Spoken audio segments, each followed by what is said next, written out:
Bah!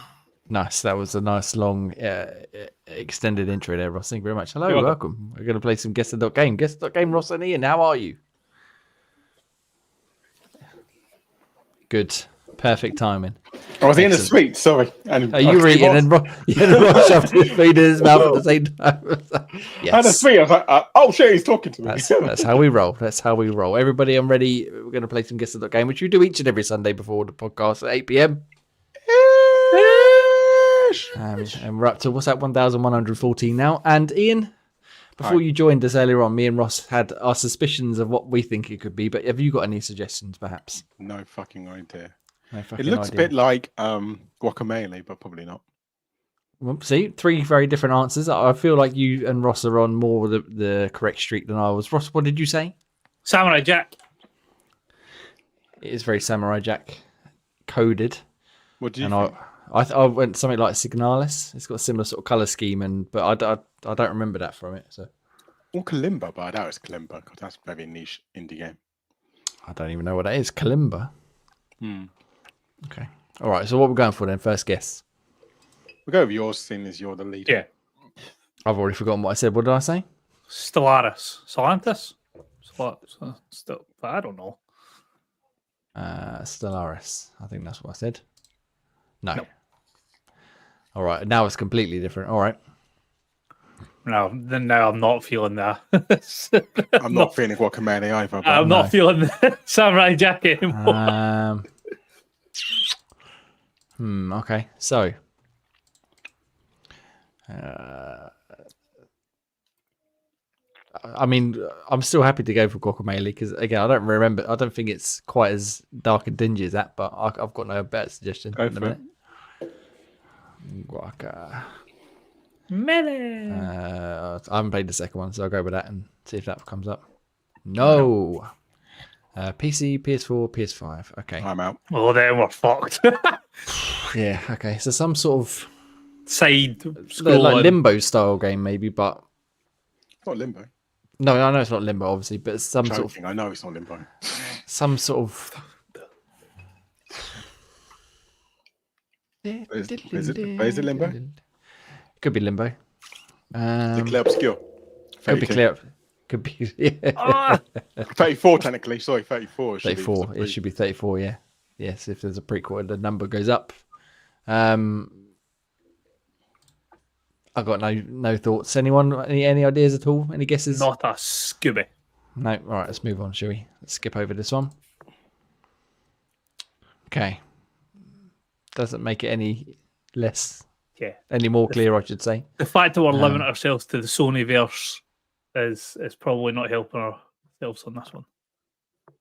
Yeah. I mean, I've normally at least sort of recognised the art style or something, but I've got nothing. No, it's nothing that's ringing a bell for me either. No. All right, let's move on. Next one.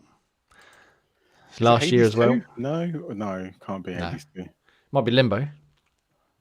Could be Claire Obscure. It could be Claire Obscure. No, it also Claire Obscure 60, but they got too much clothes on. And they're not built like side of a house. Well, that wee guy is, I suppose, but the other one isn't. All right, let's move on again. I have no idea. I've never seen it in my life. No. So, what was it? PC, PS4, PS5 last year? Yeah. I haven't even heard that developer, so I can't even help. There's nothing. The only thing I recognise is PS3, PS4, PS5, pretty much. Yeah, no, I don't recognise any of this. It's 6 for me. I have no idea. Yeah, no. I'm 0 for 6 on this one. Ultras. Okay. What the fuck is that? Well, I've heard of. I do know that name, but I never would have got that in a million years. I haven't seen Ultras before. I've never even heard of it. I've definitely heard of it, but all right. You could have given me to next month, and I still wouldn't have got it. Yeah, likewise. I wouldn't even know. Not even in the ballpark of my thinking this week. No chance. All right. Well, sometimes we win, sometimes we lose, and today we lose.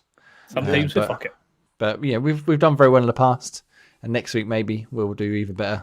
Well, we can't do any worse, I suppose. Had my favourite game of all time this week. Made me happy. You did.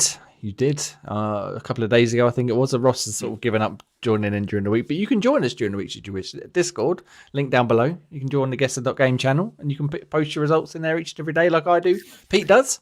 It's not that the I've others given were? up joining yet. I've just given up for the fact that I don't know the answers. I just forget. It's a wonderful way to spend a 2 a.m. pee break. Is to sit down and do some guess the dot games. So join us. Tell me if you can guess the dot games, and tell me if we've got Ultros. But for now, we're going to jump into the proper podcast where we talk about all wonderful things, including a bit of Death Stranding 2 news, a bit of Switch 2 news, and a bit of Xbox womp womp on the handheld front. Womp, womp. Ross, do the Yes, thing. sir.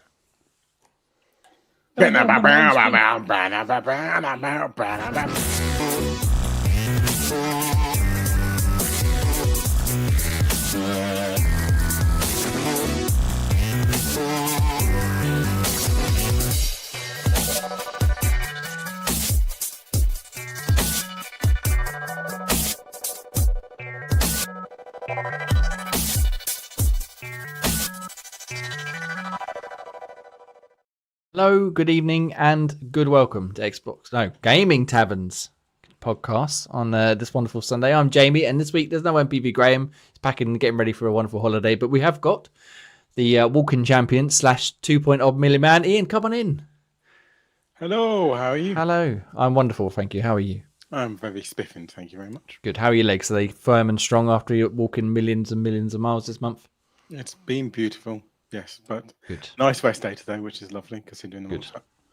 Good. Yeah. Nice. Good. Well, hopefully we'll... Unlike you, rather like 50 rest days. I had all the rest days. I told you, I'm not competitive in the slightest. So I feel like this is on you, but we don't need to get into that right now. We can move on, from that and bring in Scottish Gruff Ross. Scottish Gruff Ross, come on in. Hello. Hello, Scottish Gruff Ross. How are you? I haven't spoke to you for a little while because we missed one last week and I was away anyway. So We're absent. So yes, no, I'm very well. We're enjoying what we've had for very beautiful weather considering we're Scotland. So Yeah. it has That is absolutely good. lashed it down today, but it's been about the first day and God knows how long that it's been this bad. I love how you're Scotland. Oh, it's sunny, but you're wearing a hoodie. I didn't say it was warm, I said it was sunny. There's a difference. very different things. Very different things. Yes, it is. Yes. I'm Well, fucking boiling in this room. I'll be clear. I also did say it was I'll be pissing extra it than down 60 in a minute. Oh, yes! yes. Well, let's get into the video games we've been playing this week or the last few weeks, I suppose. Which is what we start with the show each and every Sunday, 8 p.m. on Gaming Tavern UK's YouTube channel and podcast services around the world. We're just going to carry on with the Expedition 33 love, I think, because you guys have been fucking hammering it. I haven't played it all week because I've been busy with other things I'll get to. Project Game Pass for me. Yeah, I mean, Project Game Pass, if you're not familiar, we pick a game from Game Pass. We play it for the month, and then we discuss it amongst ourselves on the shows and places like that. This last year and a bit, we were doing multiplayer games only, but this month, everybody's been so obsessed with Claire Obscure, it kind of we kind of didn't have time for a multiplayer game, so we're going to just crowbar Expedition 33 into say that was our Project Game Pass game for last month. We'll pick a new one for this I month. feel like putting the War game Games of the now. year in as Project Game Pass is not necessarily a bad thing. So. I think that's probably a fair shout, considering it is all of our games, all of our game of the year, and many other people that I've seen online. So yeah, like I said, I haven't played this week because I'm playing lots of other stuff. I'll get to some this week, some down the road. Ross, as I said to you before we started recording here, when I did load it up the last time I played, I've clicked on it. It says, you have 2 friends playing, and your name was one of them. And it said this friend has played for 150 hours. And I was like, the game's like, even the developers say 60 hours is enough to see everything. Okay. What the fuck have you been doing for 150 hours? It's not fucking enough. It's never enough. I've literally just crawled around every fragment of the map. I am hunting hairstyles. I am hunting outfits. I am hunting pictos. I'm hunting Lumina. I'm hunting Chroma. I'm just, if it can be found, I'm finding it. If it can be fought, I'm fighting it. And if it can be fucking climbed for the only way is up, I'm fucking climbing for the only way it's up. What's up? And there's just so much epicness about it. I cannot believe this game has had such an impact on me regarding the characters, for one. the way that your relationship changes with him. So I like started the game, Looney, definitely my favourite character, and now doesn't make it into my squad because like CL's awesome at setting everybody up ready to roll. Her backstory, as tragic as it is, and Gray's not here to fucking spoil it with him, is just a painting. Fucking, but everything about it, between the tragedy, the fucking excitement between the boss fights, the story of the Dissandra family, the deep dives that I've seen on some of them about how, without going into too many spoilers, there's an infinite possibility of what they could do with this series if they wanted to. Chopping and changing your builds, it's just the replayability is incredible. I've not even started New Game Plus yet. This is my first playthrough, and I've put that many hours into it. I think like one of the other things that I could say is that sort of goes down is how impressive it is my wife is like engrossed in it now as well. So she's at the point where she's just went back to Lumiere. So that's how far she's into it, and she doesn't game. And considering it's a parry, dodge, timing based fighting game, she's obsessed. She absolutely loves it. So she's following basically everybody else on the internet who doesn't normally play either these sort of games or not many games. And now they're like, do you know what? There must be some sort of like subliminal messaging hidden in the audio or something. Because everybody's just been like, it's amazing. It's the most incredible thing I've ever played. And I'm like, it is. I agree. But why? Why are you playing it? Not that we're bothered, not that we gatekeep, but you don't play games. Yeah. And now it's getting to the point where I'm either having to use my fucking handheld, or we've got like one of the wee portable monitor things, and it's like she's on the TV, and I'm like, oh, I'll just. It's all right, love. I'll play over here. Don't worry. You carry on.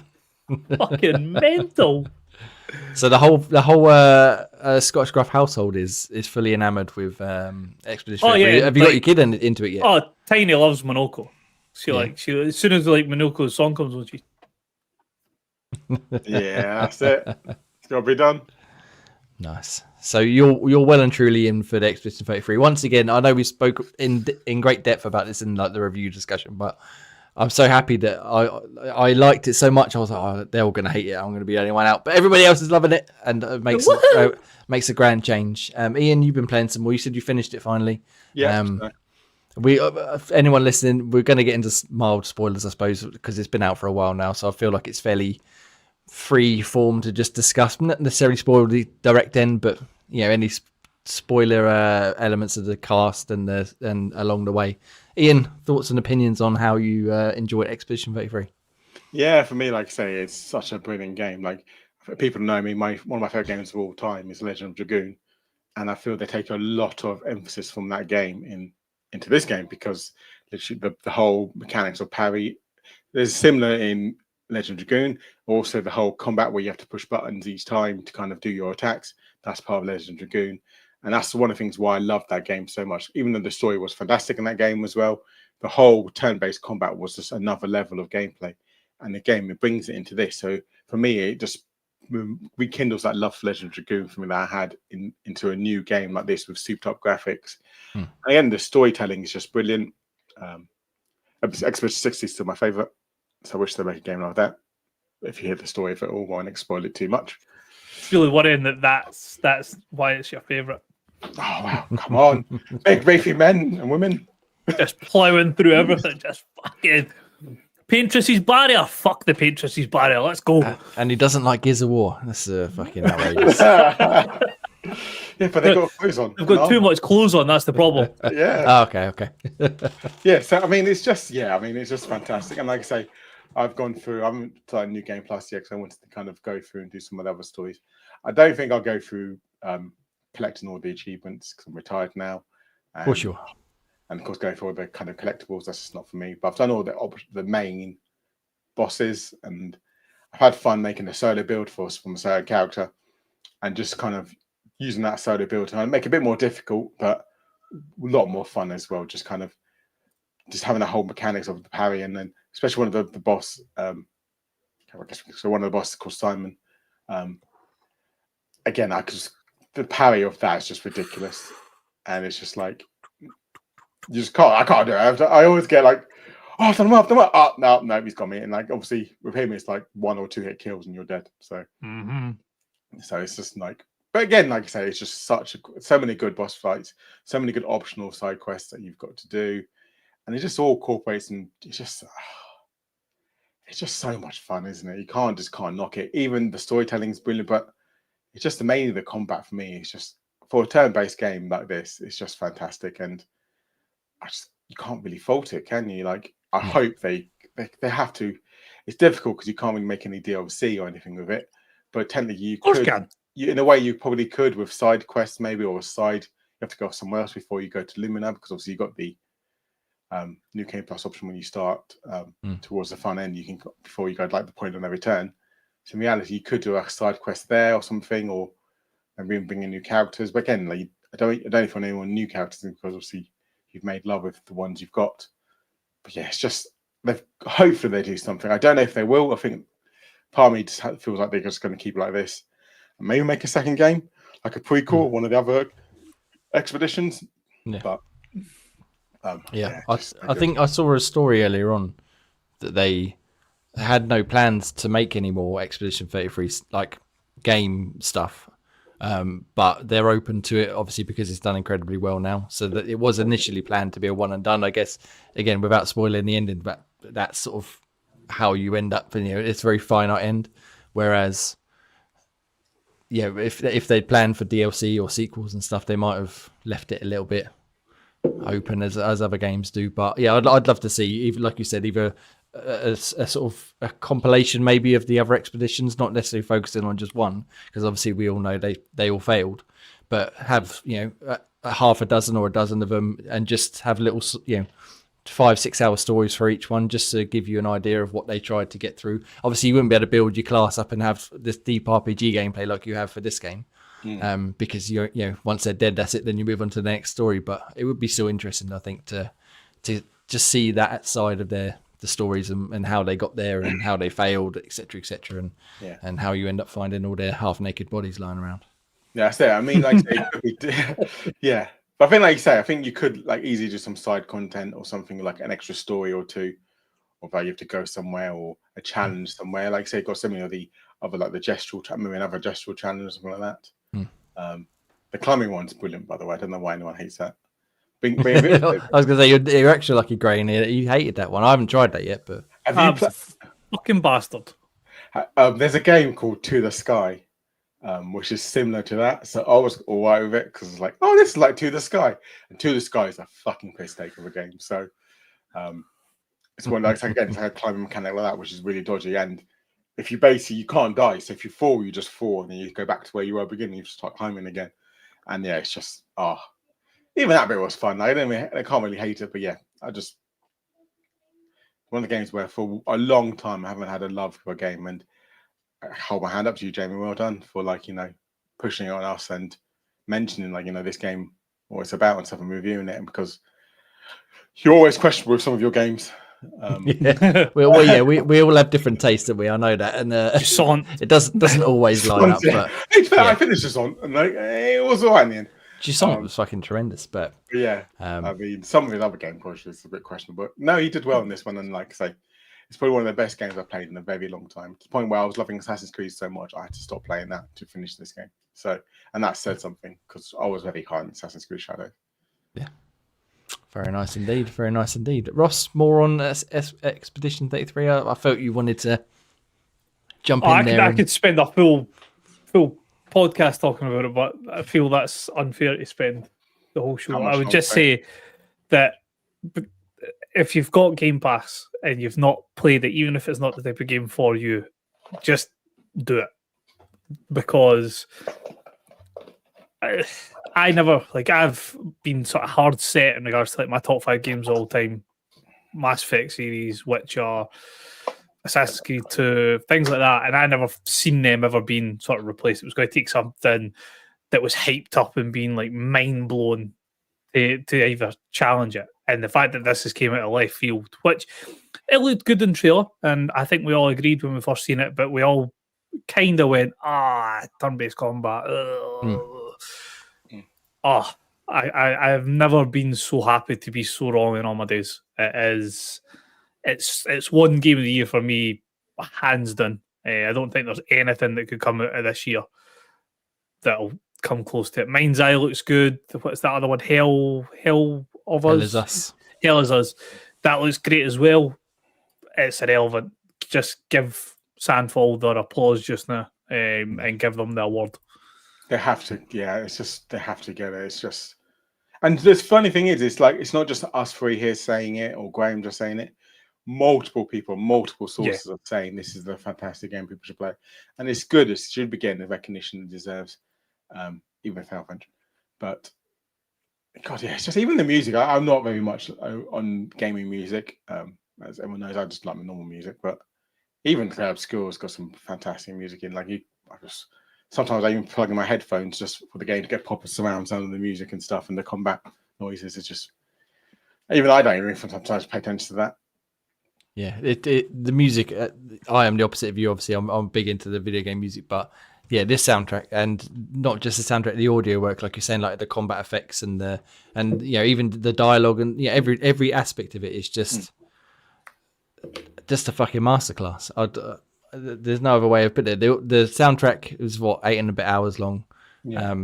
You got different themes for different battles and areas and characters and story beats and everything, and they all work. It's not like a really odd bit of music that doesn't fit. Everything fits perfectly. And yeah, like you, Ian, so often I just put my headphones on while I was playing and I'd always have my headphones on, but I'd just stand still and just listen to the music while I figured out what I wanted to go and do next. And yeah, it's fucking tremendous. I really hope they do like a live show, like I would be there on the London the music festival, video game music festival last year, which I went to see the Last of Us soundtrack played at. It's fucking amazing. But this would be, I'd be there in a heartbeat. Day one. I'll be joining you. Yeah, I remember when we went to the Starfield one. That was fantastic. And the Starfield one we went to, I'd be straight down to London for that. It's just. Yeah, incredible. I really hope that we get something like that, because it's fucking tremendous. But but anyway, so Expedition 33 basically best game of the year by far this year, and probably the best game in many years. This decade probably, quite possibly. We played a lot of fucking tremendous video games over the last few years, but it's blown all of us away. Blown everybody away, it seems. I've heard a few people, saying, "Oh, it's not very good. They don't really get on with the turn-based combat or not turn-based combat, the parry system and the dodge and stuff." But that, for me, that's why I love it so much. Like you said, Ian, it's such fun combat that even when I'm getting my ass handed to me, I'm like, I'll have him next time, because I've got a chance to fight back. You're learning the parry system. You're learning how it goes. So it's not like a one where you go, in boom, bam, bam, bam, parry, done. No, sometimes you go, okay, so he does a 2-1, 2-2-1. It's like, okay. Someone does it, I've got this, and then you nail like does the counter attack, like yeah, boy. Okay, so we'll keep talking about Expedition 33, I'm sure. Probably Summer Game Fest put out a trailer, because that's starts next Friday, and that was heavily featured in that. So obviously they don't do any awards at the Summer Game Fest, I think, but I imagine they're going to have panels and stuff where they're going to be featured. I know IGN Live are having the Expedition 33 cast there as part of one of their panels, and that's all sort of tied into the same event. So lots more to look forward to from Expedition 33. And one final thing, did you see they announced that they're doing the collector's edition about the game? No, what? So they did a collector's edition before launch, which was something like 170 quid or whatever, and it come with a little music box monolith, an art book, a steel case, etc. Excuse me. And they're releasing it now because it's popular demand without the game, and it's 100 quid. And the amount of times my hand's been over that fucking, I was like, I don't need it, but I kind of want it. It's you're looking it up. If you find it, bring it up on the screen, Ross. But it's basically the collector's edition stuff, but without the game included, because obviously a lot of people have already bought the game and they don't need it. But it looks fucking lovely. But again, it's a lot of money for a little music statue. But even though I keep thinking, it's like, it's one of my favourite games I've ever played. It'd be awesome to have it just up on. I've got my little collection just on the other side of this wall here. Oh, that monolith is so fucking nice. Show us, Ross. Show us. Bring it up. Show me. Show. Yeah, it looks tremendous. And I think you've got until when Ross brings it up, we can show you. But when he brings it up, take time. No rush. Yeah, get up, boss. Come on. Yeah, so basically, it's that. If you're watching on video, obviously, if you're not, I'll try my best to describe it. You get some various. You don't get the DLC in the edition they're selling now, but you get that monolith in the middle there, which is a music box. So you sort of crank the handle and it plays part of the theme, just in a nice little like plinky plonky music box style. A wonderful art book and a still case for the game. Again, not that you get the game with it, but you do get the still case as well. And you've got until June 12th, I think, to order it. And after that, that's it. You can't order it anymore. But as long as you order it before then, you're guaranteed to get it. They're basically making them to order. And I saw an unboxing of this on YouTube, and it's not a very big monolith. I think it's like 10 inches maybe. But it looks lovely. But the problem is, again, it's a lot of money for something that will just sit on the shelf and get dusty because it's a lot of fucking messing around. But yeah, there you go. There's the one you were talking about, Jay. There's just the monolith set. That's the one. Yeah. So I can't remember it is in the UK. But yeah, Lace.com looks like. Is that's the US one? I think it's the. Doesn't matter anyway.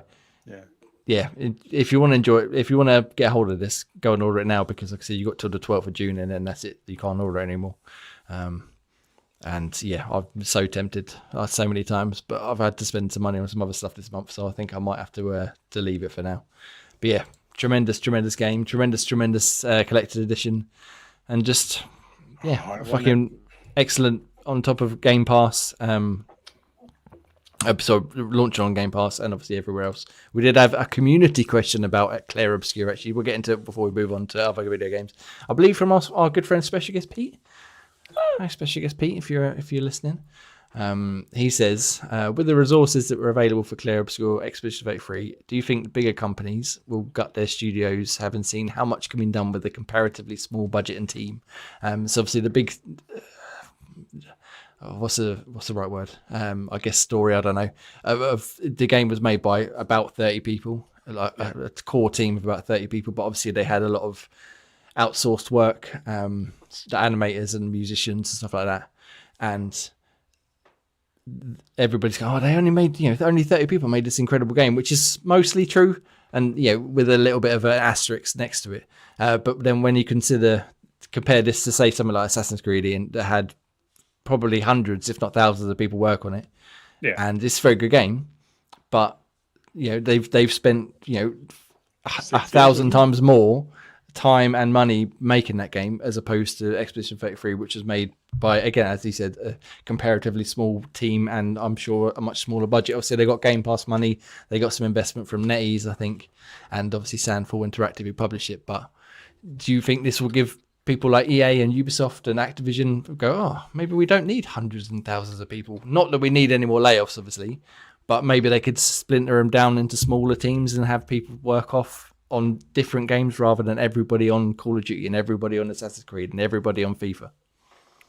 It's difficult because if you're like something like FIFA where you're churning out every year, you haven't really got the resources to kind of make something so small. But like, I swear Claire Score, I don't know if I read someone told something like 5-6 years to create or something like that, wasn't it? Yeah, 2020 I think was when they first sort of really kicked it off. Yeah, so I mean, if you got a small studio working full time and then you got the 5 years, and but most studios like EA and stuff want to churn something out within a year, 2 years. So it's difficult. But again, like I say, I think Claire just got, I wouldn't say lucky. They create something fantastic, and I don't think many people follow suit. Yeah, of course, there's so many other studios, other smaller studios, like indie studios, which have like maybe 2-3 people making games. But yeah, I don't think it will stop any of the bigger companies doing kind of that kind of stuff. I think it's just that kind of studio. Kelpo. Is it Kelpo? No. Is it Kelpo? Kepler Interactive, yeah. And Kepler will publish the Sandfall, the developers, So I think they just nailed it, really. So we'll see. Like I said, I doubt they'll change any of the bigger ones, but who knows, eh? Who knows? Ross? I think it's definitely an argument for quality over quantity. You also look at the voice actors that they used as well. So people like Andy Serkis, massive Hollywood reputation. Jennifer English, who's got the sort of Shadowheart, as well as a few other bigger gaming titles behind her. People who are familiar with brilliant voice acting, like Shadowheart was one of my favourite characters in Baldur's Gate. It shows that if you spend time to build characters and story, you don't like the maps that are in Expedition 33 are not massive. They have like bits you can branch off a wee bit, but they're not huge, big, massive maps.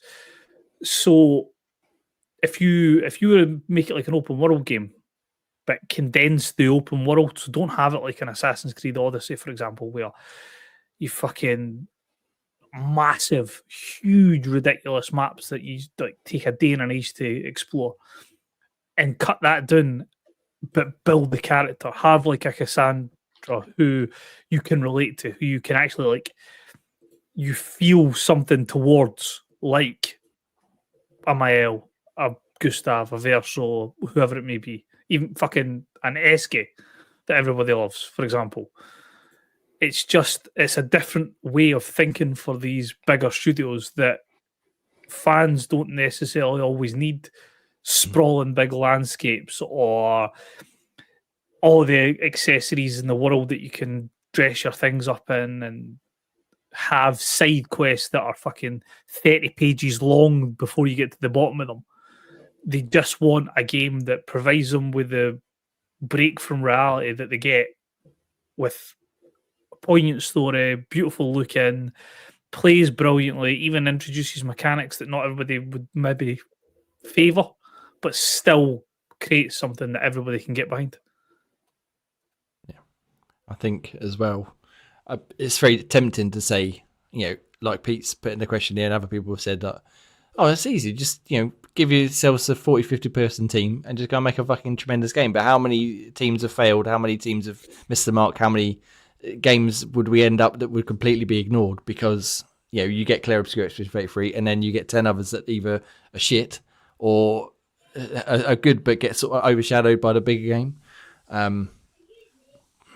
So I think it might give them pause for thought perhaps, but at the same time, as I think Ian said, like they didn't get lucky necessarily, but it's sort of a bit of a lightning strike in terms of everything sort of come together to work to make this fucking tremendous game. But all it could have taken was another year of development, or a publisher not giving them enough money, or not being on Game Pass, and they might not have had quite the same outcome. So it'd be interesting to see going forward if they get any bigger, or if, like I said, if other studios start sort of splintering off smaller teams just to see if they can make something like this. But yeah, I don't know. We'll see. But I mean, if you want to make a Clair Obscur Expedition 33 every month, not that we've got enough time to play all that sort of stuff, I'd go for that at least for a little while until it gets old and boring and tiresome. But just play Expedition 33 and enjoy yourself. Pete, I know you haven't played it yet. Just fucking play it already. Can we all just encourage Special Guest Pete to be playing? He won't play it. He'll do it specifically to spite us. Like, not to play it. I don't know why he won't play it, but... Come on, Special Guest Pete. I believe in you. You're make Last of Us, that's why. You finished playing The Last of Us now. Fucking get on with it. Let's get on with some Clair Obscur Expedition 33 and let's get playing it. Let's do it. Too hard. I think he's going to smash it. Anyway, that's enough Clair Obscur Expedition 33. If you've got a community question, hop onto Discord. Link again down below somewhere. You can ask us a question. You can join Guest.game, or you can listen to Ross and his very dulcet tones in our wonderful Plugwall segment. We are now YouTube partners, so if you would like to show support for the show, you can do so starting at 99p per month, which will give you access to our After Dark shows, custom emojis, and more. You can also find the show on Apple and Spotify podcasts. Any feedback is greatly appreciated. We also have an affiliate link with people over at CD Keys, so if you're looking to pick up the latest games at the best prices, you can also help the show in that way. As you'll notice at the bottom of the screen, we have our handles for all major social networking sites. If you want to challenge the hosts at guessthee.game, join us over in Discord and see how you stack up. And last but by no means least, for the very best gaming apparel, jump over to Insert Coin Clothing and use promo code ICXBT24 for 10% off orders over £50. And back to you, Jay. Thank you very much, Ross. That was a wonderful bit of plug-in. We haven't had a plug-in for a few weeks. Exactly. I feel satiated once again. Okay. All right, so let's talk about some other games we've been playing. Ian hasn't got anything else, I believe. Ross, nope. I'm ignoring what you've just written down there. So I'm going to move on and talk about a game I've been playing this week. Well, for the last few weeks anyway. A game called Revenge of the Savage Planet. Any of you lot played it? Again, it's on Game Pass right now. Come out a couple of weeks ago. It's the sequel to Journey to the Savage Planet, I think it was called. And this time it takes the action, makes it third person. It's playable in 2-player co-op, either online or local, but I haven't tried it in co-op yet. I'm just playing it by myself. And it's just like a comedic action-adventure Metroidvania style game. So you get plunked into the first map, for example, and there's certain areas that are gated off because you haven't got a certain power or you haven't got a certain weapon or item or what have you. And it's just about exploring, collecting everything you find, upgrading yourself, and eventually moving from the starting planet to one of several other planets. Along the way, following the story of your character's been sent through deep space from this corporation, but as you land, they send you a message saying that due to budget cuts, you've been fired. Good work. So you basically got to figure out how to survive and get back home on your own. And then along the way, it's just full of gags left, right, and centre. Silly fucking dick jokes and fart jokes and it's like slapstick humour and all sorts of stuff. And it's not you're not going to be fucking like rolling around on the floor laughing or anything, but it is quite a funny game. Got a good sense of humour. Very fun gameplay loop. The exploration there's a lot of enemies to fight, and my favourite early one, that one there in the trailer, if you're just watching, it's like a little raccoon type dude, and when you kill them, they explode into chunks, into goo, and their eyeballs just pop out and start rolling around on the floor. And that made me laugh anyway. You get upgrades from them, which you can then again upgrade your suit, your weapon, your whip, and etc. etc. It's just a fun game. I'm having a great time playing it. I really didn't think I'd enjoy it at all, but I got we got a review on the site from James, and I think I enjoyed it a bit more than he did. But I was playing it a little bit before it came out, and I was like, actually, I've quite enjoyed this. And then once it did come out, I thought I'd probably move on, but no, I just keep going back to it, and I was playing some more last night. And I'm right at the end now, but tremendous little action adventure Metroidvania style game. Again, co-op. I thought it was 4-player co-op. I thought it'd be great to play together, but it is only 2-player. Can't recommend it enough. Really, it is far more enjoyable than I expected, and I think at least Ian probably would get quite a lot of it. I'm not sure about Ross, but I feel like Ian would enjoy the hunter collectathon nature of it. Any interest, lads? Ian, Ross? Maybe it does look quite fun. I think maybe my son might enjoy it with me. So I was going to say I like the art style looking, and I like the fact that it's got the comedy element. It's almost like his name has totally just fucking went out of my head. Is that the one High with on the gun? Life? That's the one I was thinking of. It's far better than High on Life. I really didn't like that game. But it gives me that sort of impression. It's got a similar sense of humour, but without all the stuttering of fucking Rick and Morty and whatever his name was. I can't remember. That doesn't matter what his name We don't talk about him. He's a bad person. Yeah, exactly. Yeah. So like I said, it's on Game Pass now. Highly recommend it. The only foible I found in terms of technical side of it is that even though it's on PC Game Pass and console Game Pass, it's not compatible. So you can't share your saves between them. So I was playing quite a lot on the Xbox. Thought I'll just load it up on my PC while I'm sitting here, and I'd have to start again. So if you are planning on doing that, you'll have to. It's Borderlands, wasn't it? Yeah, again, because it is available on both services. Normally, you can just cross-save it, but for whatever reason, it doesn't work on Revenge of the Savage Planet. So cross-play, but not cross-save. But I'd highly recommend going and check that one out. I've got 2 more quickly, and then we'll get to you, Ross. 2 more very quickly. So I've been playing a bit of Split Fiction with my daughter, and I'm having a fucking great time with that as well. Yeah, It Takes Two. It Takes Two. I think Probably not, but I don't really know why. I think because we finished It Takes Two 2 weeks ago or so, and we spent probably 2 months playing it on and off between us. Like I said when I spoke about it before, it's the first game she's ever finished properly, and definitely the first game we've ever played together and finished properly. And so we finished that. She wanted to get straight into this, and I was like, well, let's give it a little bit of a break, because we want to overdo it a little bit. And we started it, and it is very, very good. But I think because we've literally just finished the other one, it's not quite grabbing me as much as that did.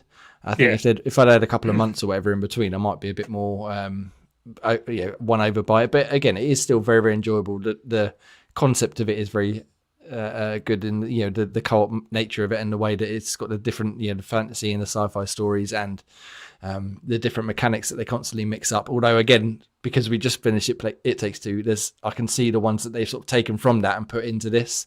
Sort of very similar styles or gameplay mechanics, and just that little bit more of a break, and it might not have been so noticeable. But yeah, it is still it is really, really good game. You played it, Ross, with your wife, was it, or with your kids? With my mate. With your mate, sorry. Yeah, so okay. You finished it? No. We started it, and then a certain French game came out.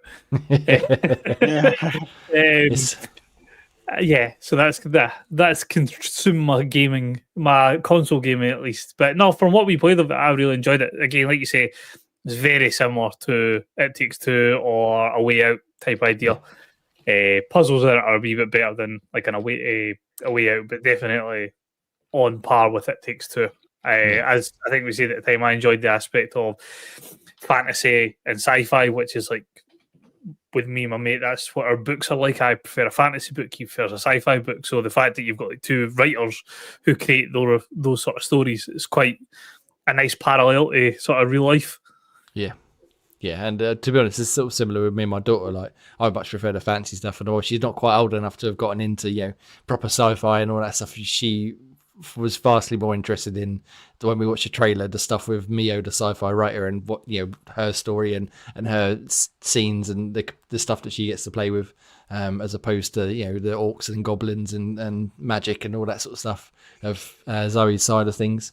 But yeah, really, really good game. Like I said, I think It Takes Two's just tainted it because again we only just finished it, but yeah, we've probably played 8 or 9 hours of it at this point. So if it's anything like It Takes Two, probably about halfway through, and yeah, I'm looking forward to playing more. But I'm just trying to drip feed it so we don't just finish it too quickly, and then she'll be like, "Can we have another one?" I was like, "No, there isn't anymore. That's it, because we can't play out. What's the other one called? You said the A Way Out. Yeah, no, A Way Out. Yeah, I looked it up and it's like, no, much. No, she's only 10. I don't think I can push her through that just yet. It is a little bit harder than It Takes Two, actually, Split Fiction, because she did really well in that one. She's still doing really well in this one, but there's definitely been a few more sticking points where a bit of a platforming challenge or a bit of a boss fight has got her stuck a bit more than It Takes Two. But she's working this. She's better than me in most of it. Just every now and then I'm like, no, Daddy's still king. Don't worry.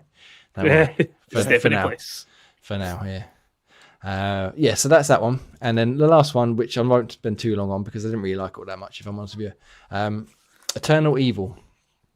It's a game, as you might guess. It's a game. Well done. Podcast. As you might guess from the title, very similar to Resident Evil, which is immediately obviously grabbed my interest. So I got sent a review copy of very kindly by the developer, and it plays more like Resident Evil 7 and 8, so first person, quite slow paced, and quite visually quite sort of stunning. It's really well made in terms of the design and the atmosphere, and again the just the simple visual aspects of it. But where it falls apart is the game. It's a solo developer. So I'll caveat everything I say with that being that it is this dude on his own making this game, which hands up better than anything I could ever make.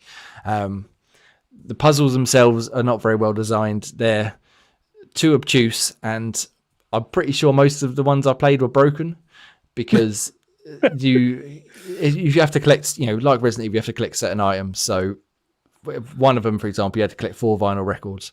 And once you've got all 4 of them, there's a room you go and you have to do some stuff, but it didn't really very clearly explain what you had to do. And it seemed to be in sort of admission that they're not very well designed. You get skip skulls, so you can find these dotted around, and as long as you got all the items on you, you can skip the puzzle entirely, which is what I ended up doing because I could not for the life of me figure out why the fuck I couldn't solve it, even though it told me I had everything. And about an hour later, I found the final part of the puzzle, which I couldn't have access to before that. So it told me I could finish the puzzle, even though I couldn't finish the puzzle. And that's why I was getting stuck, because I was going around in circles like, well, it tells me I can do it. Why can't I fucking do it? And yeah, it just wasn't very well laid out, should we say. And there's other examples later on with puzzles that make sense and boss fights that are ridiculously hard, but not because, you know, they're a good challenge. It's because it's just unfair. Like one boss fight in particular, it's a massive scorpion. You're stuck in this small area that you can't escape from, and he can kill you in about 2 hits. But you have to hit him at a very specific point, and you can attack him while he's attacking you. But if you're reloading, you can't do anything, and it's a very slow reload animation. And so the amount of times I ran out of bullets, I'm reloading, and the boss is just smacking me, and I'm like, I can't do anything. I can't run away. I can't fight back. I've literally just got to stand here and take it. And eventually I beat it, but it was more luck than judgment. There was no rhyme or reason to it. I just I shot him and it's like, he died. Thank fuck for that. He fucking finally died. So elements of that really put me off of it. And then in terms of the aiming as well, it's got very strong aim assist. So as I don't know if you're watching the trailer now, you're sort of looking around and it's, you know, 1 speed. And as soon as you get over something that you can either shoot or interact with, it slows right down. And then as soon as you cross that threshold where you're not looking at it directly anymore, it suddenly speeds back up. So there's a lot of, you know, sudden movements. I'm like, I just want to fucking aim, but I can't because it's just like jerking all over the place. So yeah, again, solo developer, well done. It's a very impressive for, you know, one person, but yeah, it wasn't anywhere near as good as I'd hoped it would be, and it had a lot of technical issues that could have been or should have been ironed out. This boss fight, again, you can see on the video, the spider, he randomly appears. I ran away, went to the room underneath him to get some ammo and stuff from the save room, and then he was hitting me through the floor. So his legs were sticking through the floor, and I was taking damage, and I was like, and that was while I was in the item chest getting some stuff out. So I was like, the fuck? So I ended up getting my knife and just standing there and stabbing the ceiling until he died. So I was like, no, what is this? So a lot of issues. Oh, sorry, Gary, let's go away. A lot of issues, which is frustrating because there's a lot there that I did like and I did want to like, but there was too much stuff sort of knocking it back, which made it hard to recommend over, you know, any other game. Just play Resident Evil 7 or 8. You have a much better time.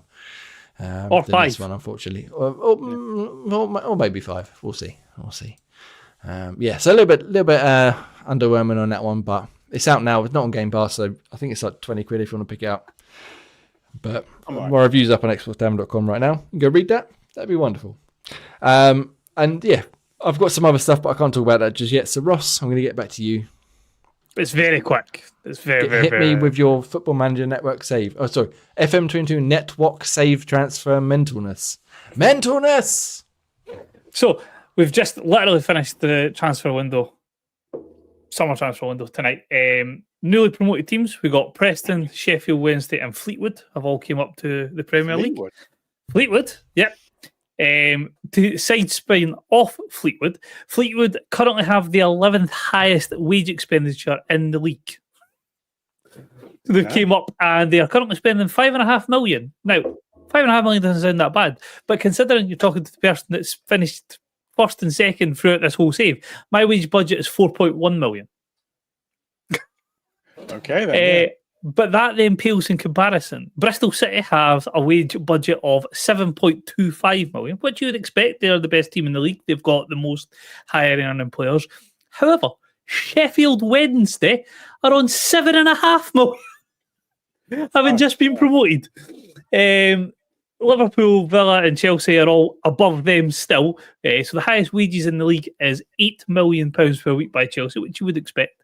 But to give you a real mental case of it, Preston have signed 25 players since being promoted, and Sheffield Wednesday spent 1.08 billion in this most recent transfer. Did you just say, sorry, Sheffield Wednesday? 1.8 billion, did you say? 1.08 billion. I think what's more shocking is Preston buying players. Yes. See, I paid attention then. Are you proud of me? And I even knew who that team was. Carry on. So we're currently sitting watching these transfer deals go through. What the actual fuck is happening in the world here? Fleetwood signed a boy for 170 million. Where Fleetwood pulled 170 million from, not got a clue. Hey, but 170 million they pulled for it. Just to put that into context, me and my mate spent between the both of us 100 million on one all season. And that whole transfer window, 100 million we spent. And it's just these stories just keep popping up. 90 million, 120 million. I think the most that just got spent in that most recent window was 233 million on one player. Sheffield Wednesday spent 163 million on one player. Fleetwood spent another 101 million on a player. We don't know where the infinite cheat glitches came from, the infinite spend glitches came from all these other teams, but the amount of money that is getting flung around the Premier League at the moment that isn't from our teams is mental. It's like a Saudi. It is. It's like everybody's had Saudi investment and nobody told us about it. I got a board takeover. Like, we're getting put in the stock market. Woohoo! And I got something like 40 million for it. And I was like, fucking 40 million, that's brilliant. That would just go right into the bank balance. I can do like stadium upgrades. These guys just come up for the championship. Fuck it. There's £1 billion on players. It's mental. It's pretty mad. So, the flip side of it as well, because we've talked about the Fleetwoods and the Sheffield Wednesdays came up, they've obviously had to replace teams that have went down, like Man City and Tottenham. Ooh. How did they go down? They went down, yeah. Man City went down 2 seasons ago. Tottenham went down last season. And none of the two of them are coming back up anytime soon. Spurs can see happening, though.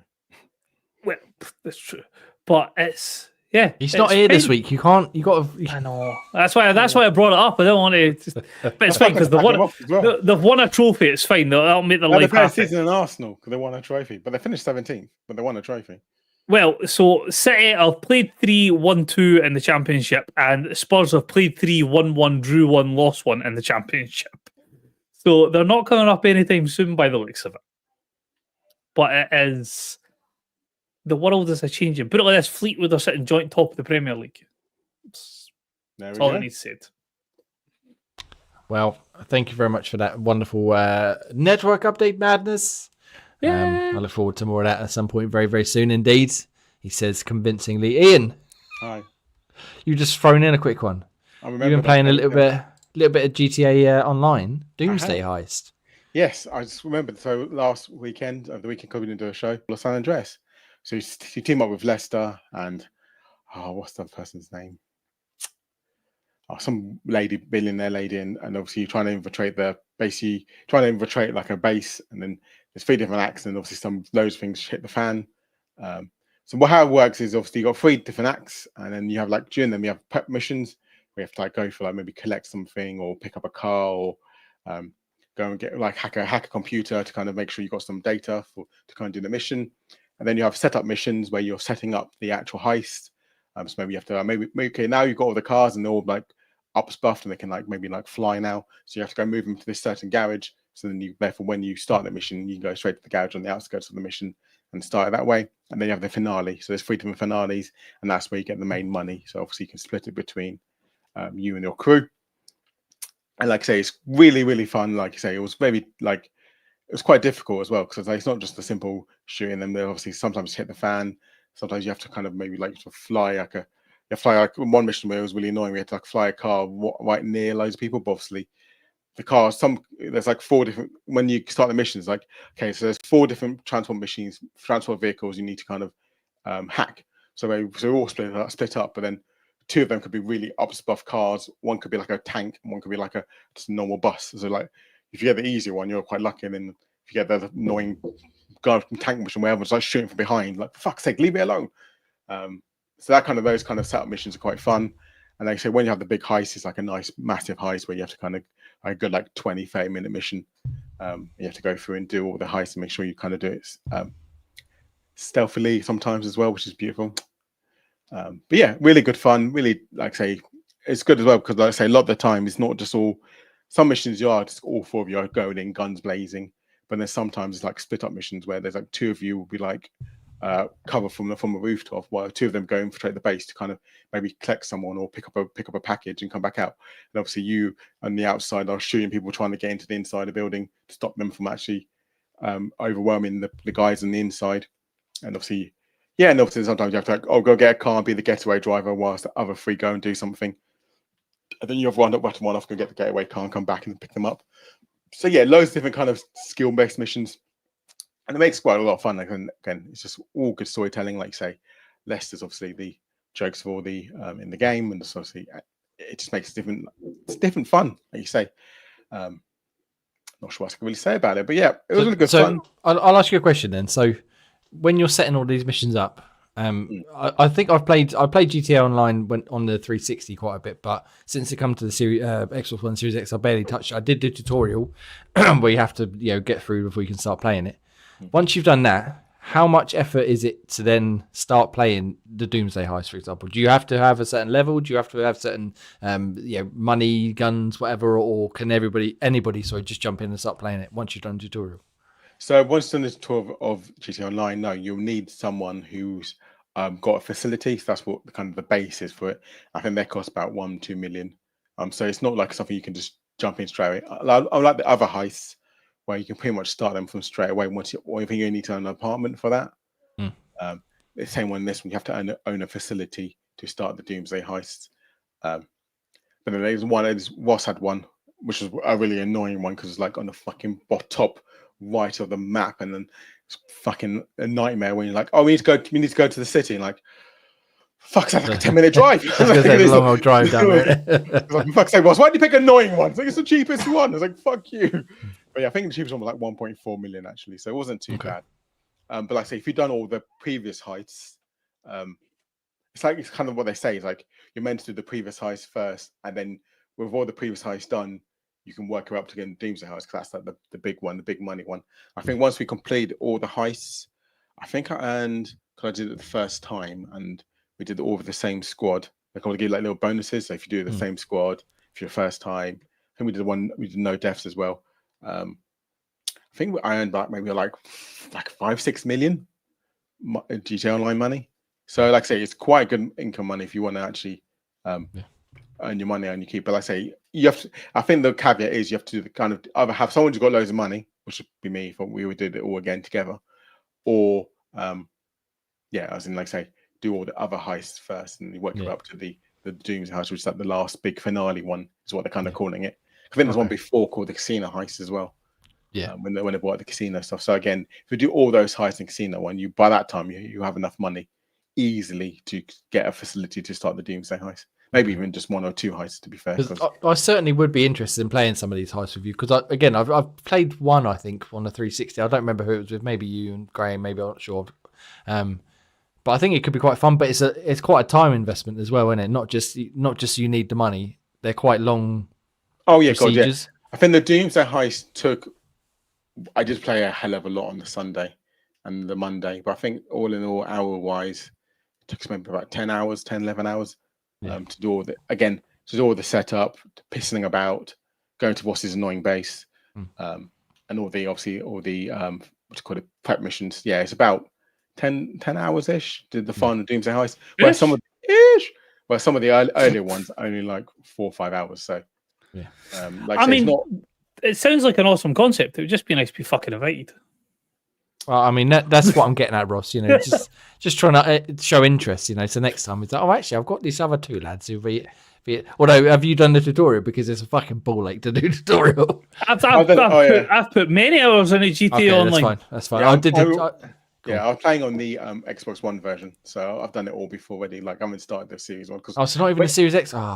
No, I think you can transfer your save, but I haven't bothered doing that yet. So We're doing the Xbox One versions first, so that's why I think it's all set up. But I'm pretty sure you can transfer everything. I think there's a one-time transfer up but not down. So yeah, you Makes can sense. go from one to Series X, but not the other way around. Well, again, I would like to play it at some point, even if we just jump on and fuck around and go and shoot some people. But again, as Ross said, just it's nice to be nice. Just that little button. Just press the invite. I've invited you to play Football Manager. I realise it's none of your cup of tea, but the invite was always there. I was always wanting to be inclusive. And I will join you for PUBG one Friday. I promise. I will. I have it. It's still installed. Yeah. I just haven't turned my PS5 on in months, but yeah. Anyway, right. So GTA Doomsday. It sounds fun. I mean, obviously the single player is fucking tremendous, but yeah, I would love to play some actual online properly before 6 comes out. Some of the I haven't done the casino heist. I haven't done that one yet, and I think it's like one other heist I haven't done of the original ones.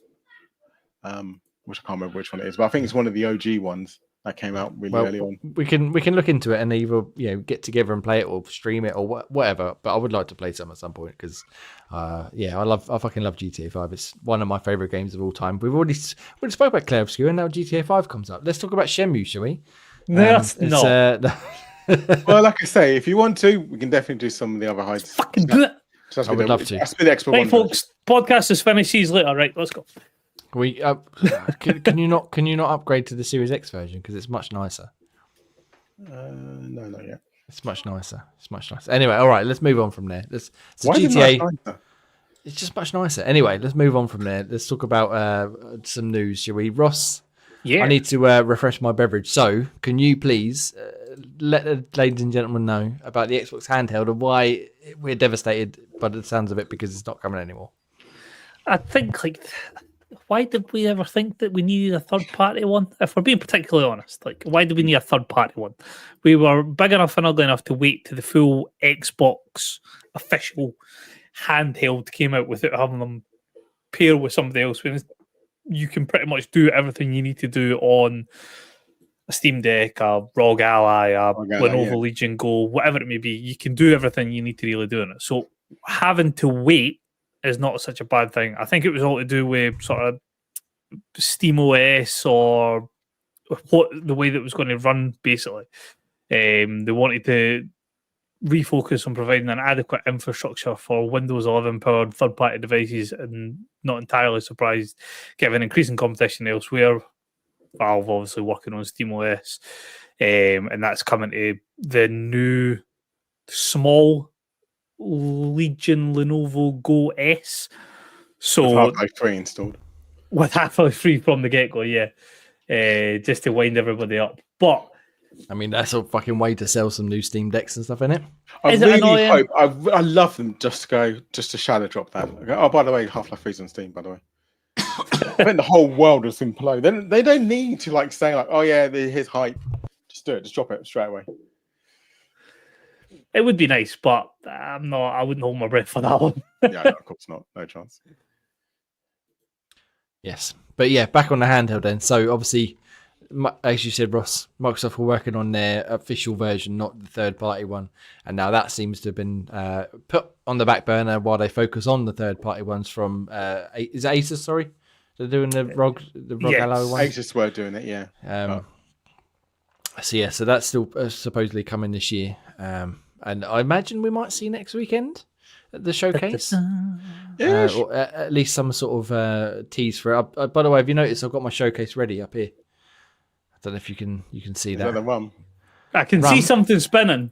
It's the tequila, baby. Tequila! Already. They're probably one shot out of that, and they'll be like, that's enough, thank you very much. But yeah, so we've got the showcase next week. I think it's 6 p.m. Are we gonna get together? Did we decide? We're doing the whole fucking thing. Yeah? All right, excellent. Yeah. We're gonna do that. It's a Summer Game Fest next weekend. Xbox showcases on the Sunday, and then it's followed by Outer Worlds 2 Direct. Might not focus too much. Might not worry about that so much, but yeah. So the showcase is but normally about an hour to 90 minutes. I expect they will see the handheld there from Asus. But yeah, the official one that they were working on coming down the line has now been put on the back burner while they focus on these third-party ones. What I wanted to do when we spoke about it before was wait for this official one, because that would then hopefully support all of my Xbox games. Because like we just spoke with Savage Planet, at the minute the Asus ROG Ally is basically a PC, so you can play PC Game Pass games and PC Xbox games, whatever else, Steam games, stuff like that. But if I've got a game on Xbox, I can't play it on there unless it's cross-play or what do they call it, Play Anywhere. Yes, Play Anywhere. Whereas the official Microsoft Handheld was, the hopes and dreams were that would then let you play any game you owned on Xbox and PC. So I'm a bit gutted with that. But it does mean that I might be more tempted with an actual, Legion Go or ROG Ally or something at some point in the nearer future, because I have noticed more recently that I would like to just take it with me, especially if I'm going to be traveling for work or going on holidays and stuff. My Switch, as much as I love Zelda and the Tears of the Kingdom, Breath of the Wild, I'm done with them now.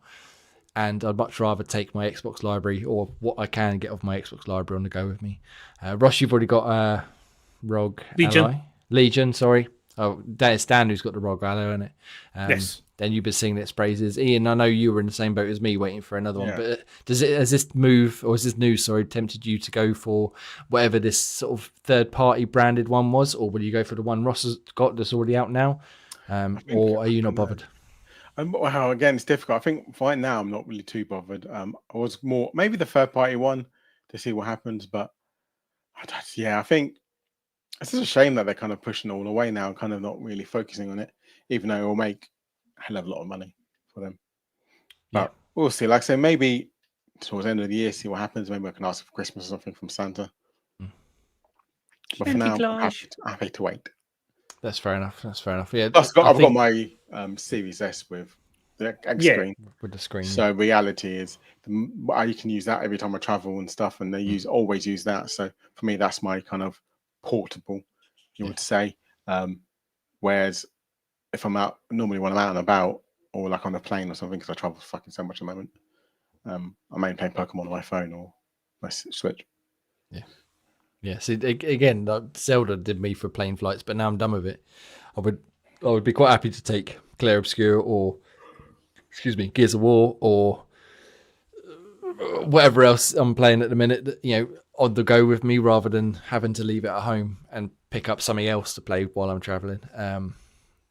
But we'll see again next Sunday, perhaps, if they do reveal this Asus device, and give us a price and a release date, etc., etc. Maybe that will do the job for now until they do get back into the market. Because I think with the Steam Deck, the Switch 2 obviously out next week, and then all these other handheld PCs, I think that is going to be a big part of going forwards, whether you just play at home or whether you play on the go. There's a certain appeal to just being able to sit there with it in your hands and play. Obviously, it's nice having it up on a big shiny TV, but a lot of the time it's not feasible. Or like I said, especially in the summer, you want to just go out, sit in the garden, handheld in your hand, and just play something. I mean, you probably should be doing something more active, but that's not for me. I'd rather go and sit outside and play video. Like walking, Jamie. Like walking, They do, as part of this report from Windows Central, they do say that their next-gen Xbox is still in development, which Sarah Bonder's already said is going to be the largest technical leap that we've ever seen in a hardware generation, which I find, frankly, my bullshit meter's going fucking 10 to the dozen at a minute. But who knows? Maybe, again, I'd like to see some sort of Switch-like functionality where you get a home console and you can take part of it on the go with you, or you can some fashion, some form, take your games with you while you're traveling or outside or on the toilet or wherever you like. It doesn't have to be stuck on the console, and that's the only place you can play. But we'll see. Again, showcase next Sunday, starts at 6 p.m. as we said. Yes. Thank you. And we'll live watch and chat and see what games they announce, and probably get quite drunk, I imagine. If last year or the year before, whenever it was, is anything to go by. So we'll see. Handhelds, good stuff. Ross, you're a big fan of Atomfall, or were a big fan of Atomfall. Graham was a big fan of Atomfall. Ian, you played Atomfall yet? I don't recognise the name of the game, so no. No, okay, cool. It come out in Game Pass fairly recently. Got relatively good reviews from what I remember. and it's Rebellion, isn't it? It's like a first-person sort Yeah. of open world RPG survival. It's style very game. sort of stalker kind of stealthy elements to it. The trailers that you've seen, you quite like the idea, like the crossbow combat and all that, Ian. But it's set in ye old England, 1960s after like a disaster. It's got very British humour, very dry, sarcastic humour. It's kind of like Fallout, but again, fucking Expedition 33 has blocked. I've not even played Night Rain yet. Fucking Elden Ring Night Rain's came out. I've not even touched it because of fucking Expedition 33. So it sort of interrupted my enjoyment of it. But it's not just a shooter type idea. There's a lot of different elements to it. I like the different fact of the factions idea. But looking forward to seeing what this slightly more, I describe it. Well, just watching this trailer, it seems a lot more supernatural. But again, that's I haven't the played word. the main Supernatural. game. That's the word I was looking for. Yeah. But yeah, this DLC is what's it called? Wicked Isles. It's out in a couple of Isles, days. On the 3rd of June. I don't know how much it is, but I imagine it's going to be $19.99. Okay, so that's $14.99. Sorry, $14.99 for an expansion, a proper expansion to a game, not just DLC. We're also getting 10% off if you're a Game Pass subscriber. Yeah, so the game is still in Game Pass, so you could just pick the DLC up if you've already played the game, and then enjoy yourself. I mean, I think Graham would probably be interested in playing this and checking it out.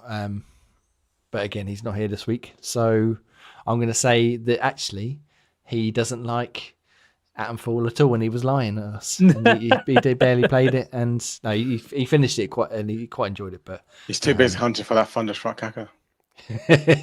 I'll tell you what, if he comes back next week or whenever we get back together again, and he's got no Thunderstruck anything, I'm going to be fucking livid. But yeah, so Atomfall DLC coming out in a couple of days. Go and play it if you enjoyed Atomfall, I suppose. And Ian, go and play Atomfall. Yes, apparently Daddy. it's very good. Damn right.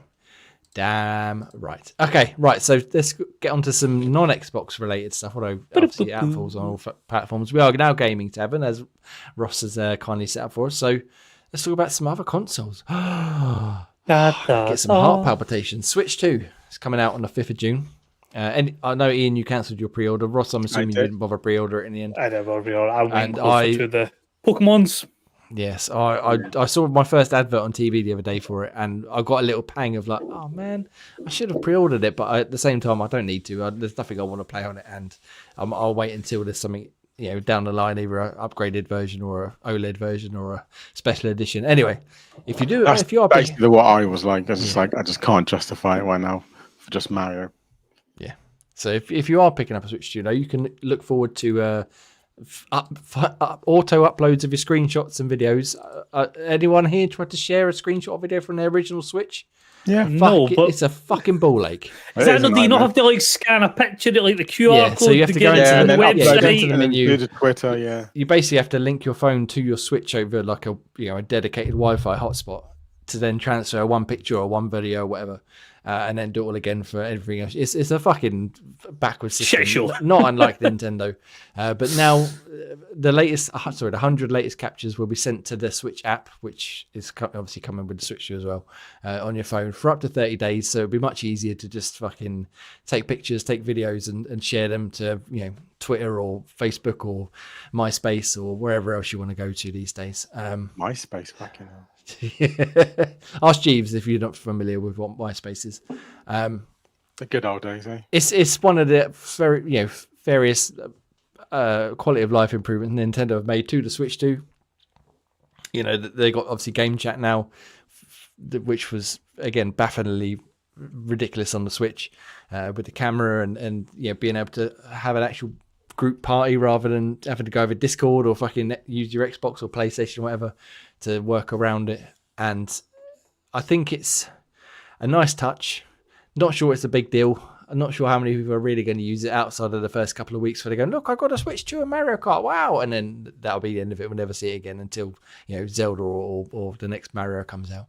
But it's just a nice little addition. Good work, Nintendo. You're only 10 years behind now as opposed to 20. Good job. Woohoo! Nice job. Although, of course, that's assuming you can get a Switch 2. You might not even be able to get a Switch 2 because Game in the wonderful country of the UK has been cancelling people's pre-orders a week before launch. So Game, if you're not familiar, if you're not familiar with Game, it was at one point the biggest video game retailer in the UK. It had stores in most of the time it had fucking 2 or 3 stores in every town. It was the place to go. Even though it was expensive, it was the place to go for video games. It's shit the bed massively in the last 5-6 years, but for some reason people still thought it was a good idea to pre-order a Nintendo Switch 2 with them. I feel like you're fucking asking for trouble by doing that. But yeah, apparently they've just been randomly cancelling people's orders for no real reason. I did see earlier on that they've started to reinstate some of them but you have to go through a fucking set of fucking stupid systems to get there. So you have to follow their link and you have to put a certain code in to say you've already pre-ordered it, and then you then get to possibly maybe pre-order it again even though you already pre-ordered it once. But again, we haven't pre-ordered it. Anyone know anyone who's had their game pre-order cancelled? Because again, I don't know anyone who's pre-ordered it, to be honest. Yeah, I pre-ordered for a game and I'm cancelled on my own, so I did. So it was you. I fucked you, Game. Why would you pre-order it through Game, Ian? I said I could find it. Oh, outrageous. But I cancelled mine, so it doesn't bother me too much. Again, once upon a time, I would have pre-ordered it, or I did pre-order everything through Game. But these days, I wouldn't touch it with a fucking barge pole. See, I went to the opposite side. I didn't do pre-orders. I went to the midnight launches. And the midnight launches. And queued up and waited and be like, here we go. Some of my favourite working memories was when I worked at Game and we did the PS3 midnight launch, the Wii midnight launch, I think it was, and Halo 3. I loved them times, and now they're a fucking shadow of their former self. I'll tell you, absolutely.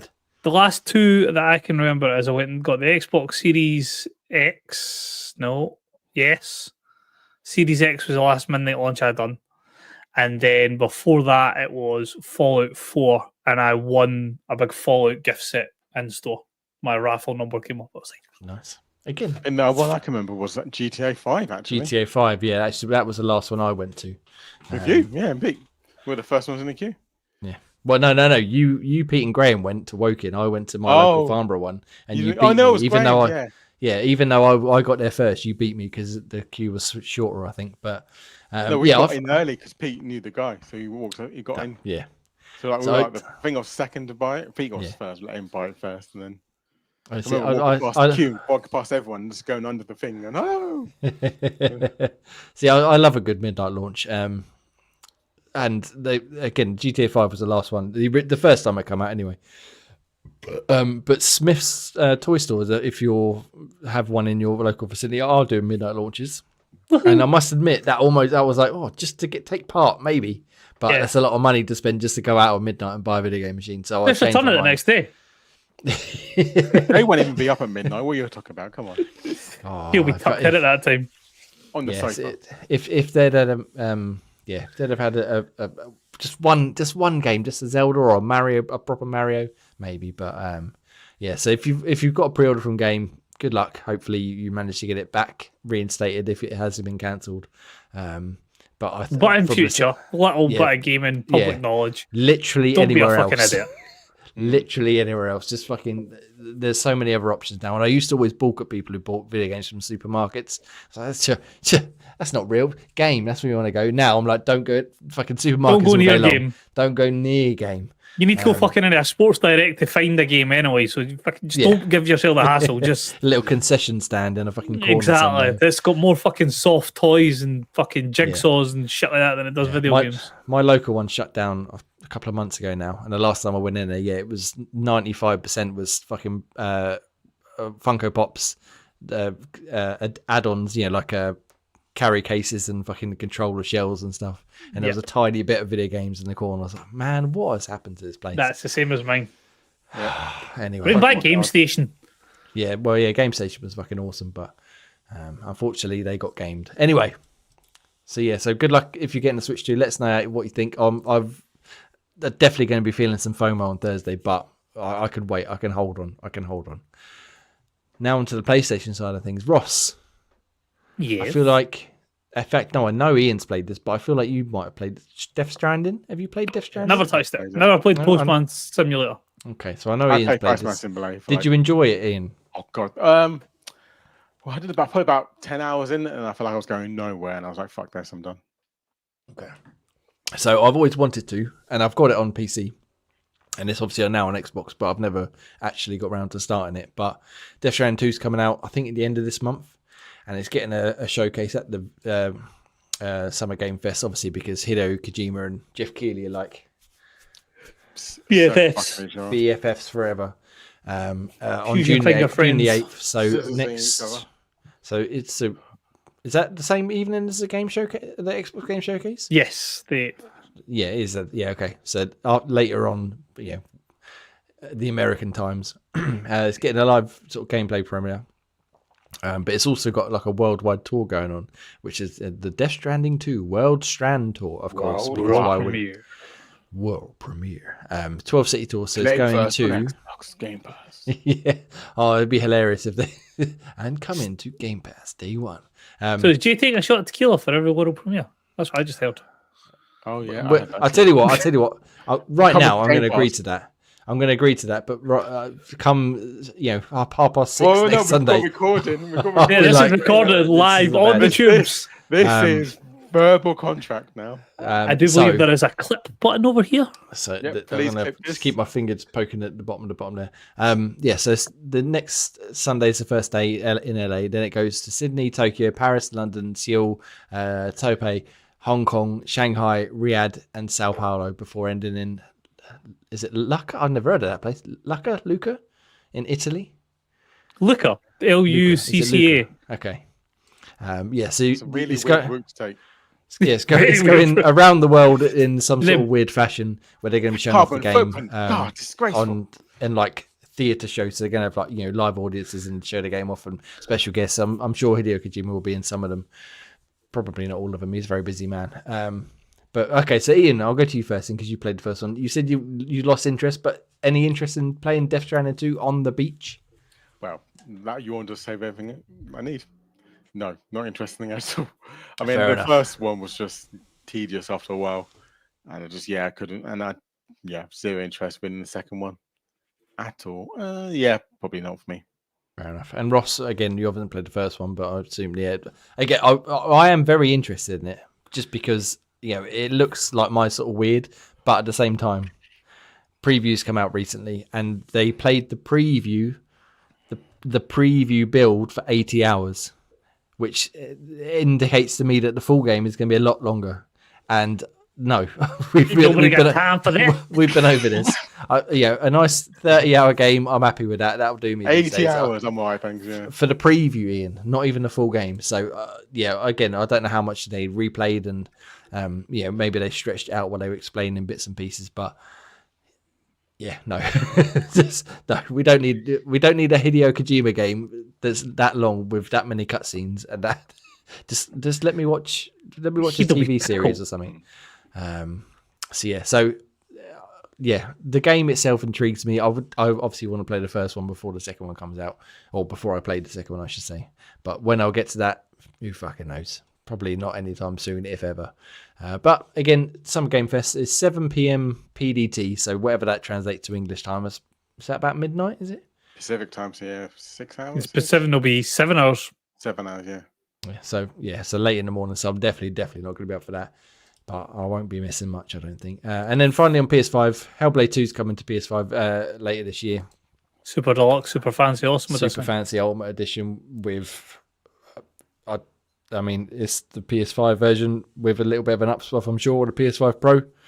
I enjoyed Hellblade 2 Senua's Saga. Anyone else play it? I don't know if anyone did in the end. No. Nope. No, I very much enjoyed it. I know a lot of people didn't enjoy it, and I can see why, because it is a very specific type of game. There's not much freeformness to it. It's very linear, but for what it does, I thought it was fucking tremendous. So it's coming to PS5 in the summer. Again, PS5 Pro, I'm sure will play it nicely with a bit of an extra up stuff, but if you haven't played it by now, are you that bothered? I don't know. I suppose if you don't have an Xbox or Game Pass, you might want to check it out. But go read my review, see what you think, and then you can play it on PS5 when it comes out at some point in the summer. I assume that does nothing for you two. You're not suddenly like, shit, I had this game for free and now I can pay for it and play it. Yeah, you've not swayed us. Put it like that. You're going to the people. Yeah, okay, that's fair enough. Well, well, fuck you so then. I just read the document and it just completely threw me off. Thank you very much. Well, Graham's not here. We've got no more real big news. Again, next week we'll have lots to talk about. Well, these guys will. I'll be fast asleep on the sofa by this time, but these guys will have lots to talk about. World premiere. World premiere. Just one, and then I have a little chunder bucket next to me. Anyway, we can get into the rounding off of the show now. Thank you very much for going this far. Fucking hero. Graham again is not here, so we can't do a Thunderstruck pool of Kaka, which is very disappointing. I'm sure next week he'll have something exciting to tell us. You can go over to xboxtam.com, and we've had a fair few reviews up since we've last recorded, including Special Guest Pete's F125 review. You can go check that out. That went up today. My Eternal Evil review. American Arcadia. Anyone? Have you guys seen this? I feel like Ian, you might enjoy this one as well. It's sort of Limbo-esque. Going back to Limbo. Like 2D side-scrolling, sort of trying to stealth through some areas, but then it's also got a second character which plays in first person, and you're basically working together to try and get this character out of what effectively amounts to what's that Jim Carrey film where he's like he doesn't know he's being filmed. Truman Show. Yeah, apparently the setup's very similar, so this guy is in a similar situation. He's trying to escape. I mean, if it's half as good as the film, then I'll play it. Yeah, so it looks very good, and there's a demo on Steam which I haven't checked out yet. But James reviewed that for us. He very much enjoyed it. AJ reviewed Elden Ring Night Rain, and he did not very much enjoy it. Though I'm surprised that he was a bit nervous about. Well, not nervous, but like he expected he'd be the only one who didn't like it. But I've seen quite a few reviews have gone. Yeah, it's not hit as much as I thought it was going to hit. To be fair, there's some reviews out there that have given it glowing praise, but some that have it's got no 2-player co-op. It's very awkward to play in single player, so really you need 3 people. But you can go read his review, so wish. It's a review in progress. He hasn't scored it yet, but he's going to play it a little bit more now it's actually out and he can play with his friends, and then get back to us to see if his thoughts improve at any. Gray's economics review has gone up. Corey's the precinct review, and I think that's it that we didn't get to discuss in the last few weeks. So go check them out. There's lots of reviews there. Again, we've got a few more coming up in the coming weeks, which I can't tell you about just yet, but I will when I can. So look out for them. But Ross, Game Pass. I did mean to look at the PlayStation Plus games, but I forgot. So Game Pass games for now. Yeah, the only problem with PlayStation Plus games is they take hundreds out and put hundreds in. It's fucking frustrating. I will get used to this, but tell me things coming to Game Pass this month. So we've got, on the 3rd, we've got Crypt Custodian and Symphonia, and they're coming to console PC. Space Marine Master Crafted Edition on June 10th, so I'm assuming that's the first one. That's the remake of the first, or remaster of the first one, and I'm very excited to play that because I fucking love Space Marine 2. So I'll have a wee nose at that one. On console, The Altars is on June 13th, also coming to console. Jay's suggestion for Project Game Pass for this month is FBC Firebreak. No idea what that is, but it's a co-op shooter set in the Control universe. So Remedy, So I think it's 3 players. So that might be the only sticking point. But it's kind of like, and Graham's not going to want to play it anyway. It's kind of like Left 4 Dead. / Control / what's the other game I'm thinking of? I can't remember now. But yeah, it looks really fun, and I think it would be quite funny to play. You said Left 4 Dead, so I'm out. We've also got Lost in Random, The Eternal Die rematch, which is everybody is calling it Rocket League without cars. Effectively, yes. There's an open beta which is it finished yesterday, but because they extended it because of the Champions League final. Yeah. They've extended it till tomorrow, so if you haven't had a chance to check it out yet and you've got access to it, you can now go back in and play it again.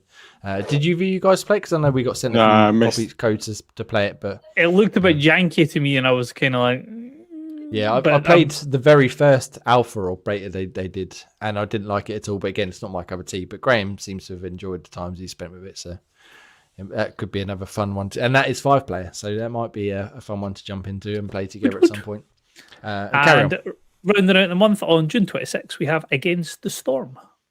Yes, and I'm sure we'll get probably a few surprises next Sunday. Yeah, out now on Game Pass and all that sort of stuff, but we'll see. Ian, I couldn't find anything leaving Game Pass. I'm sure there is stuff. Left yet. Yeah, It's so first month, that's- first Yeah, month, it's early, so- don't it? yeah, so nothing has been announced leaving yet, unfortunately. Okay. We had a few games leave recently, which was Cassette Speeds, Humanity, Weniment 2, and Slayer X. But nothing is leaving. That's left already. But Yeah.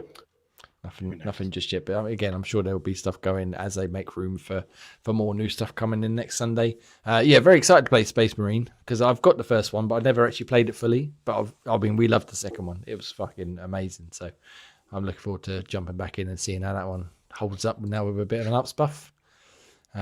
Cool. All right. Well, I think that's it for now. Thank you very much. Again, once you made it this far, fucking here, you can find us at Xbox Tavern on Twitter and Blue Sky and everywhere else you want to search for us. You can find us on xboxtavern.com for all our written stuff. Again, got a few good ones coming up in the next few weeks, so keep an eye on there. YouTube.com/Gaming Tavern UK. Nearly did the wrong one. Yes, what? And you can find me at Inaxan. You can find Ian and Nutty Ray. and Ross. At Scottish Gruff. For now, we're going to go and probably play some more Clair Obscure Expedition 33, I'm sure. And we'll see you next Sunday at 8 p.m. No. 6 p.m. 6 p.m. 6 p.m. No, well, before that, actually. Yeah, maybe a little bit before. Yeah. Bye. Peace out.